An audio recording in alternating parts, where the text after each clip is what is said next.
एकूणच सध्या पुण्यातील अत्याचाराच्या या घटनेनंतर विरोधक सुद्धा आक्रमक झाले। पुण्यामध्ये राजकीय आश्रयाखाली गुंडगिरी सुरू असल्याचा आरोप राऊतांनी केलाय, तर सत्ताधारी पक्षाच्या गुंडांना पोलीस आयुक्तांकडून अभय दिलं जात असल्याचा सुद्धा आरोप राऊतांनी केलाय। तर पुणे पोलीस आयुक्त काय चॉकलेट खात बसलेत का असा सवाल वडेट्टीवारांनी सुद्धा उपस्थित केलाय। गुंडांना वगैरे पोलीस स्टेशनला बसवायची नाटकं चाललेली आहेत ना, हे बंद करा।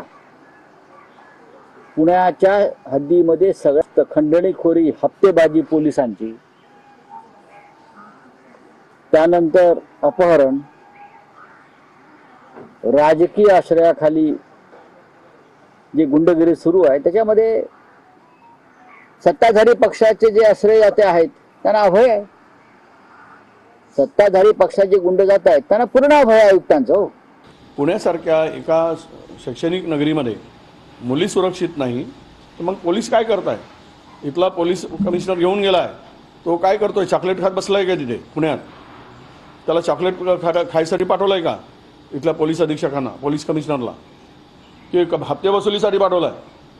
त्याचा धाक तरी राहिला काय तिकडे? पुण्यात त्या घटना ज्या पद्धतीने वाढत आहे, त्यामुळे मला वाटतं इकडचा वसुली अधिकारी पुण्यात नेऊन बसवला आणि वसुली सुरू झाली, त्यामुळे स्त्रियांवर अत्याचार होत आहेत असा माझा आरोप आहे। आताचे का हा कायदा पुढे नेत नाही हे एक रहस्य आहे।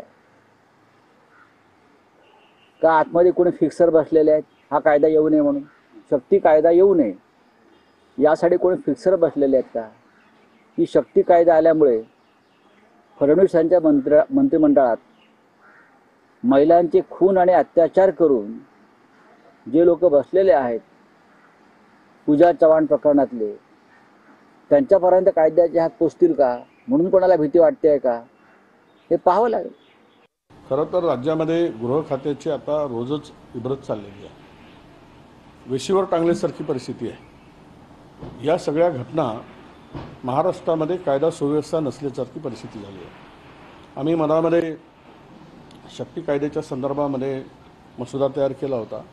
हे आता या सरकारने, आमचं सरकार गेलं, सगळी तयारी झाली होती आणि त्यानंतर या सरकारने शक्ती कायद्यामध्ये लागू करून त्याचा त्या पद्धतीनं कडक उपाययोजना करण्याची गरज होती, त्याची भीती निर्माण करण्याची गरज होती त्या कायद्याची, पण तसं कुठेही या राज्याकडून झालेलं दिसत नाही।